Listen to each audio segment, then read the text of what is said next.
సనాతన ధర్మ పుణ్యం 1% హస్బెండ్కి రాదు, 100% ఆవిడ దగ్గరే ఉంటుంది. స్త్రీ ఏదైనా పాపం చేసిందనుకోండి, ఇది ఒక బంపర్ ఆఫర్ అనమాట, మన శాస్త్రాలు ఇచ్చింది. బాగుందా మీకు? చాలా మంది ఏదైనా మంచి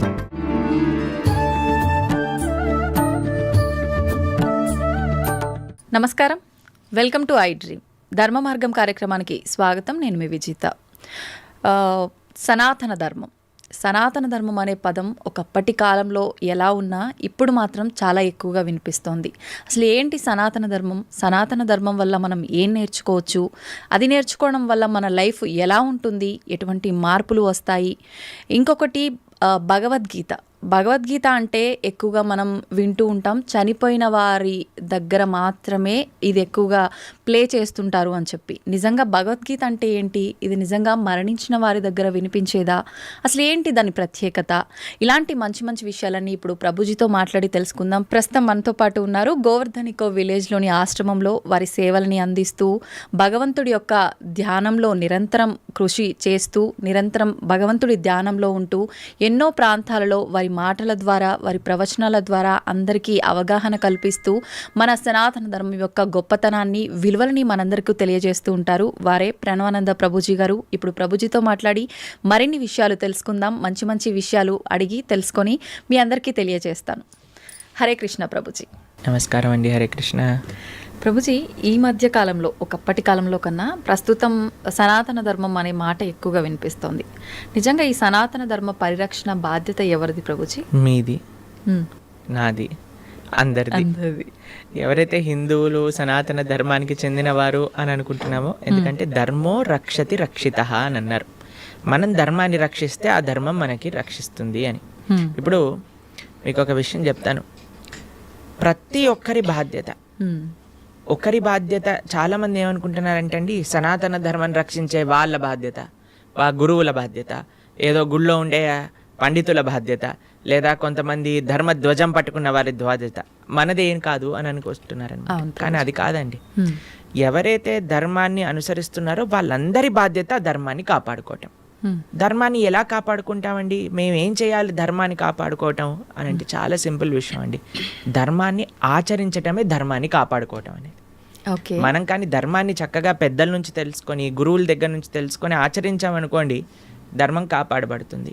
ఇంకొక విషయం, అన్నిటికంటే ముఖ్యమైన విషయం, ఈ ధర్మాన్ని ఈ ప్రస్తుత సమాజంలో కాపాడాలి అని అంటే, ఒకటి ఆచరించటం, రెండు భావితరాలు పిల్లలకి చెప్పటం ఏంటి ధర్మం ఏంటి అని. ఒక ఆయనని మేము అడిగాం, అయ్యా దసరా పండుగ ఏం చేస్తారు అని అంటే, ఏముందండి పులిహోర తింటాము, దసరా స్పెషల్ సినిమా చూస్తాము అంతే. ఇంకా పండగ ఏంటి, అసలు పండగ ఎందుకు జరుపుకుంటారు, ఏం చేయాలి ఆ రోజు, ఏం తెలియదండి. కరెక్ట్. కాబట్టి మనం ఎప్పుడైతే అవి తెలుసుకుంటామో, తెలుసుకొని పిల్లలకి చెప్తామో. మనకి భాగవతంలో ఒకసారి కృష్ణ బలరాములు నంద మహారాజ్ దగ్గరికి వెళ్ళి, నాన్న ఈ ఇంద్ర పూజ చేస్తున్నారు, ఎందుకు చేస్తున్నారు, శాస్త్రంలో ఎక్కడ రాస్తుంది, ఎలా చెయ్యాలి అని అంటే పూర్తి డీటెయిల్స్ చెప్తారు నంద మహారాజ్. చిన్న పిల్లోడు కృష్ణుడు, అప్పుడు అన్నీ నేర్పిస్తారనమాట. అప్పుడు కృష్ణుడు అంటాడు, మనం ఇంద్ర పూజ చేయొద్దు, మనం ఏ దేవతారాధన చేయకూడదు, మనం గోవర్ధనుడి యొక్క పూజ చేయాలి, మనము సాక్షాత్తుగా గోవర్ధనుడు భగవత్ స్వరూపం, ఆయననే ఆశ్రయించాలి అని చెప్తే అందరూ కూడా కృష్ణుడు మాట విని గోవర్ధన పూజ చేస్తారనమాట. కాబట్టి ధర్మాన్ని కాపాడాలి, సనాతన ధర్మము, హైందవ సనాతన ధర్మాన్ని రక్షించాలి అని అంటే మనం ప్రాక్టీస్ చేయటం ఒకటైతే, పిల్లలకి నేర్పించటం మరొకటి. ఓకే. ఈ రెండూ కూడా చాలా చాలా ముఖ్యం మనకి ఈ సమాజంలో సనాతన ధర్మ పరిరక్షణ చేయటము. అయితే ప్రభుజీ, మనం ఇవి ఆచరించాలి అని అంటే తెలుసుకున్నవి ఆచరణలో పెట్టాలి అని అంటే మనం నిత్యం, అంటే పొద్దున్న లేచిన దగ్గర నుంచి భగవంతుని స్మరణలో ఉండాలా? అసలు ఎవరిని స్మరించుకోవాలి, ఏ రకంగా స్టార్ట్ చేయాలి డే అని? చూడండి, ఒక రోజు మనకు వచ్చింది అంటే అది భగవంతుడి యొక్క కృప వల్లే కదండి. అవును. ఈరోజు మనకి ఈ జన్మ వచ్చింది అని అంటే స్వామిని స్మరించాలి. హరి హరి హరి హరి అని అంటాం మనం, హరి అష్టకము అని అంటాం అనమాట. హరినామస్మరణతో ప్రారంభం చేయాలి రోజు అని చెప్తారు. భగవంతుడికి, మన ఆచార్యులకి, గురువులకి అందరికీ ఒకసారి నమస్కారం చేసుకోవాలి. పృథ్వీని నమస్కరించాలి, ఎందుకంటే ఆవిడ మన జనని. కానీ ఆవిడ మనల్ని భరిస్తుంది కదండి. మనం ప్రతిరోజు అడుగు పెడుతూ ఉంటాం పృథ్వీ పైన, వివిధ రకములైన కృత్యములు చేస్తూ ఉంటాం అనమాట. కాబట్టి ఫస్ట్ లేవంగానే, ఎంతమందికి అలవాటు ఉందో లేదో తెలియదు కానీ, ఫస్ట్ లేవంగానే భూమాతను స్మృశించాలి. శ్లోకములు ఉన్నాయండి, శ్లోకములు నేర్చుకోగలిగితే నేర్చుకోండి, కానీ ఆ భావన, అమ్మా నీ పైన అడుగు పెడుతున్నాను కదా, మమ్మల్ని క్షమించు, మమ్మల్ని రక్షించు అనే ఒక భావనతో మనము నేలని స్పృశించి నమస్కరించుకోగలిగితే అది చాలా అద్భుతమైన విషయం అన్నమాట. దాని తర్వాత మనం భగవంతుని స్మరించి పృథ్వీని స్పృశించి నమస్కరించుకొని మన గురువులకి ఆచార్యులకి నమస్కారం చేసుకొని, మీకు ఒక విషయం చెప్తాను, అన్నిటికంటే ముందు 2 అక్షరాలతో ప్రారంభమయ్యేది రోజు పూర్వకాలంలో, హరి అని. ఇప్పుడు కూడా 2 అక్షరాలతో ప్రారంభం అవుతుంది, కాఫీ అని. కరెక్ట్. కాఫీ అనకుండా పక్కన పెట్టి హరి అనటంలో నిద్ర లేవాలి. ఓకే. నిద్ర లేసిన వెంటనే స్నానం ఆచరించాలి. మీకు ఒక విషయం తెలుసా అండి, స్నానం అనేది సనాతన ధర్మంలో చాలా ముఖ్యమైన విషయం. మనము చాలామందికి అర్థం కాదండి, స్నానం లేకుండానే రోజును ప్రారంభం చేసేయటము, వంటింట్లోకి వెళ్ళిపోవటము, తర్వాత టిఫిన్ చేసేయటము, ఇలాంటివన్నీ చేస్తూ ఉంటారు. చాలా పెద్ద తప్పది. మనం ప్రొద్దున లేవంగానే భగవంతుని స్మరించుకొని ముందు చేయవలసింది స్నానము. స్నానంలో కూడా గంగే చ యమునే చైవ గోదావరి సరస్వతి నర్మదే సింధు కావేరి జలేస్మిన్ సన్నిధిం కురు, అన్ని నదులను కూడా గంగా జలమును యమునా జలమును మనం స్మరించుకొని స్నానం ఆచరించాలి. మీకు ఇంకొక విషయం చెప్తాను, చాలామందికి తెలియని విషయం. మన ధర్మం మనకి చెప్తుంది, స్నానం ఆచరించేటప్పుడు వస్త్రం లేకుండా స్నానం ఆచరించకూడదు. మనము ఒక బట్ట కట్టుకొని స్నానం చేయాలి. అది ఆ నీటికి, ఆ దేవతకి మనం ఇచ్చే గౌరవం అన్నమాట. ఓకే. కాబట్టి స్నానం ఆచరించేటప్పుడు అపవిత్ర పవిత్రోవ సర్వావస్థాన్ గతోపివ యత్స్మరేత్ పుండరీకాక్షం సబాహ్యాభ్యంతర శుచి పుండరీకాక్ష పుండరీకాక్ష పుండరీకాక్షాయ నమః శ్రీ విష్ణు శ్రీ విష్ణు శ్రీ విష్ణు భగవన్నామ. ప్రొద్దున లేచినప్పటి నుంచి భగవన్న, స్నానం ఆచరించేటప్పుడు భగవన్నాం, భగవంతుడి ముందుకెళ్ళి భగవన్న, రోజంతా భగవన్నాం. ఎంత మనము భగవంతుడి యొక్క నామంతో మనము కనెక్షన్లో ఉన్నామనుకోండి, అంత మనకి స్పిరిచువల్ ఎనర్జీతో మనం రీఛార్జ్ అయిపోతాం అనమాట. మనకు ఆ స్ట్రెంగ్త్ వస్తుంది. మన రోజులో ఉండే ఆ ఒడిదుడుకులు అన్నీ ఉంటాయి కదండి, వాటన్నిటిని ఎదుర్కొనే ఒక శక్తి మనకి భగవన్నామస్మరణతో వస్తుందన్నమాట. కాబట్టి ప్రొద్దున లేచాక హరినామస్మరణ, దాని తర్వాత చక్కగా మనం చేయవలసినది స్నానము, దాని తర్వాత భగవద్ ఆరాధన. ఇవి చేసేసుకున్నాం అనుకోండి, మనం ప్రొద్దున లేవంగానే ఫోన్కి ఛార్జింగ్ పెట్టేస్తాం కదా, అలా మన శరీరం ఛార్జ్ అయిపోతుంది ఇవి చేసేసుకున్నా. దాని తర్వాత రోజులో ఉండే మన కార్యక్రమాలన్నీ కూడా మనం చేసుకుంటూ ఉండొచ్చు అన్నమాట. ఓకే. అయితే ప్రభుజీ, మనం ఆచరించే స్నానం ఎంతో ఇంపార్టెంట్ అని చెప్పి మీరు చెప్పారు. అది ఆచరించడం ఒక ఎత్తు అయితే సమయం కూడా ఇంపార్టెంట్ అని చెప్పి అంటుంటారు కదా ప్రభుజీ, ఏ టైంలో స్నానం ఆచరించాలి అని చెప్పి, అది ఎలా చూసుకోవాలి? మనము మన శాస్త్రాలు చెప్తున్నాయి, బ్రహ్మ ముహూర్తంలో నిద్ర లేవాలి అని. అంటే సూర్యుడు వచ్చే ముందు. ఓకే. ఇప్పుడు మీకు ఒక విషయం చెప్తాను, మీ ఇంటికి ఒక గెస్ట్ వస్తున్నారు అనుకోండి, సరే ఈరోజు మీకు పండగ రోజు మీరు ఏం చేస్తారు, అరే ఈరోజు పండగ త్వరగా లేవాలి, త్వరగా లేసుకొని కార్యక్రమాలన్నీ చేసుకొని నైవేద్యాలన్నీ తయారు చేసుకొని మనం త్వరగా ఈ పండుగను ముగించుకోవాలి, అమ్మవారి పూజ చేసుకోవాలని మీరు అనుకుంటారు, అవునా కాదా చెప్పండి. లేదా ఒక గెస్ట్ వస్తున్నారు అనుకోండి, సపోజ్ మీ గురువు గారు రేపు మీ ఇంటికి వస్తున్నారు అన్నారు అనుకోండి, మీ గురువు గారు ఇంటికి వచ్చాక బయట నాక్ చేశాక మీరు లేచి స్నానం చేసి రెడీ అవుతారా, లేదా ఆయన వచ్చే ముందే అన్ని సదుపాయాలన్నీ కూడా సక్రమంగా చేసుకొని పెట్టుకుంటారా చెప్పండి? వచ్చే ముందే చేస్తాం, అంతే కదండి. ఎవరైనా గెస్ట్ వచ్చినా, మన ఇంటి గురువులు వచ్చినా, ఎవరో ఒకళ్ళు అలా చేసుకుంటాం కదా. సూర్య భగవానుడు ప్రత్యక్షంగా మనకి భగవంతుడి యొక్క స్వరూపం మనకి దర్శనమిస్తున్నారు. ఆయన ప్రతిరోజు ఉదయించే ముందే మనం నిద్ర లేవాలి, దాన్ని బ్రహ్మ ముహూర్తము అని అంటారు. సూర్యోదయం కంటే ముందు మనం నిద్రలేచి మన యొక్క స్నానాది కార్యములన్నీ పూర్తి చేసుకొని మనం రెడీగా ఉండాలి సూర్యుడిని స్వాగతించడానికి. మన యొక్క భగవన్నామ స్మరణ చేసుకుంటూ మనము రెడీ అయిపోతాం అనమాట. అందుకే సంధ్యావందనాది కార్యక్రమములు మనం ప్రొద్దున పూట, మధ్యాహ్నం పూట, సాయంకాలం పూట 3 పూటలు చేస్తాం అనమాట. ఆయన ఎవరికి చేస్తున్నాము అని అంటే సూర్యమండలంలో మధ్యలో ఉన్న భగవంతుడికి మనం చేస్తున్నాము. కానీ ఆయన మనకి భగవంతుడిని దర్శింపజేసే ఒక ప్రత్యక్షమైన క్యారియర్. ఓకే. కాబట్టి మనం ఆయన వచ్చే ముందే మనం నిద్ర లేవాలి, ఆయన రాకముందే మన యొక్క నిత్య కృత్యములన్నీ కూడా పూర్తి చేసుకొని మనము ఆధ్యాత్మిక కార్యక్రమంలో నిమగ్నమై ఉండాలి.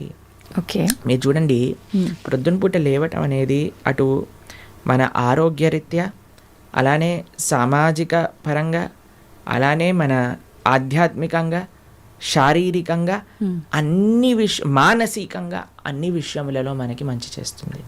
అందుకే early to bed and early to rice keeps a man healthy, wealthy and wise అని అన్నారు. కాబట్టి ప్రొద్దున పూట బ్రహ్మముహూర్తంలో నిద్ర లేచి స్నానం ఆచరించవలే.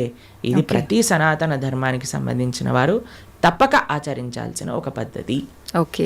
అయితే ప్రభుజీ, మనం మాట్లాడుకున్న దాంట్లో ఇంకొకటి భగవంతుడి ఆరాధన.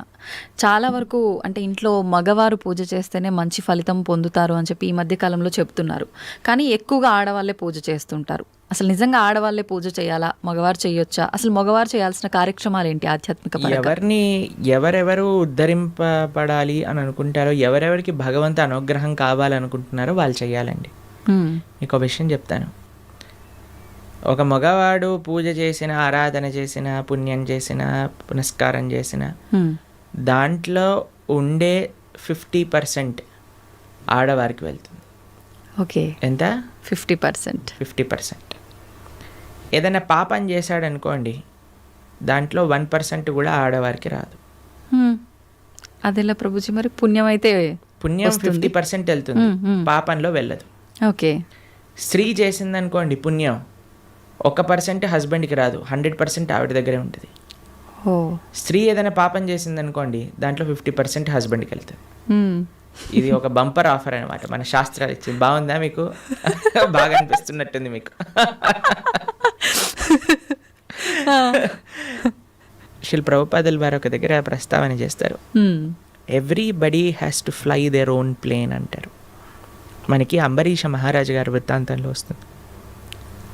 అయినా ప్రొద్దున లేవంగానే నిరంతరము కూడా భగవంతుడి యొక్క ఆరాధనలో, ఆయన చేతులన్నీ కూడా భగవంతుడి యొక్క పూజలో, పాదాలు భగవంతుడి యొక్క ఆలయ ప్రదక్షిణలో, మనసు భగవంతుని చింతించటం. సవై మన కృష్ణ పదార విందయో వాచాంసి వైకుంఠ గుణానువర్ణనే కరే హరేర్మందిరమార్జనాదిషు అని ఆయన యొక్క దినచర్య మొత్తం చెప్తారనమాట. ఇక్కడ వారి భార్య ఆరాధనకి నీళ్లు తెచ్చి తేవడానికి హెల్ప్ చేసినా సరే ఆయన అనేవారట, నా పూజ నేను చేసుకుంటాను, మళ్ళీ నీ పూజ నువ్వు చేసుకో. ఆయన అన్ని సదుపాయాలు సమకూర్చుకొని, ఎందుకంటే చూడండి, భగవంతుడితో మనకుండే రిలేషన్షిప్ ఎక్స్ట్రీమ్లీ పర్సనల్ అండి. స్వామి మన తండ్రి, స్వామి మన తల్లి. ఇప్పుడు చూడండి, మీకు ఒక విషయం చెప్తాను. మన ఇంట్లో ఎవరిదైనా పుట్టినరోజు ఉందనుకోండి, మనం ఏం చేస్తాం? ఒకసారి మాకు ఈ సంఘటన ఎదురైందనమాట. నేను మా తమ్ముడు కలిసి మా అమ్మగారికి గిఫ్ట్ ఇవ్వాలి అంటే, మా తమ్ముడు అన్నారు, నువ్వు నీ గిఫ్ట్ ఇవ్వు, నేను నా గిఫ్ట్ ఇస్తాను. ఎందుకంటే అమ్మకి నీ గిఫ్ట్ వేరే, నా గిఫ్ట్ వేరే. ఎందుకంటే మన ఇద్దరికి అమ్మ కదా. కాబట్టి అమ్మతో నాకుండే రిలేషన్షిప్ ఒకటి, మా తమ్ముడికి ఉండే రిలేషన్షిప్ ఒకటి, అంతేనా? అయితే మేమిద్దరం అనుకున్నాం, సరే నేను నాకు తోచింది, నాకు ఇష్టం ఉన్నట్టుగా నేను చాలా బాగా పెయింటింగ్ చేసేవాడిని అనమాట, డ్రాయింగ్ చేసేవాళ్ళం అనమాట. అయితే నేను ఇచ్చేస్తాను, నేను ఏదో ఒకటి స్కెచ్ చేసిస్తాను అంటే, మా తమ్ముడు అన్నాడు, నేను ఏదో ఒకటి తయారు చేస్తాను, ఏదో ఒక బొమ్మ లాంటిది ఏదో ఒకటి తయారు చేస్తాను, ఇద్దాము అని ఇద్దరం వేరు వేరు చేసి ఇచ్చామన్నమాట. అంటే ఎందుకు అని అంటే, మనకి మన ప్రేమను వ్యక్తపరచుకునే మార్గం ఒకటి, ఒక ఇంట్రెస్ట్, ఒక టాలెంట్, ఒక way of expressing hour love ఉంటుంది, అంతే కదా. అలానే భగవంతుడితో కూడా ఒక భర్త తన కర్తవ్యం, అరే నేను భగవంతుడి యొక్క మార్గంలో, నాకు భగవంతుడు అవసరము, అందరికీ భగవంతుడు అవసరమే కదండి. ఆయన అందరికీ తండ్రి, తల్లి, పిత, పరమాత్మ అందరికీ ఆయనే. కాబట్టి మనం ఎలా ఆలోచించాలి అని అంటే, ఒక హస్బెండ్ తన ఆరాధన తాను చేసుకోవాలి, ఒక వైఫ్ తన ఆరాధనలోకి సంబంధించిన విషయములని సమకూరుస్తుంది, వంట చేసిస్తుంది, పూలమాలలు కట్టిస్తుంది.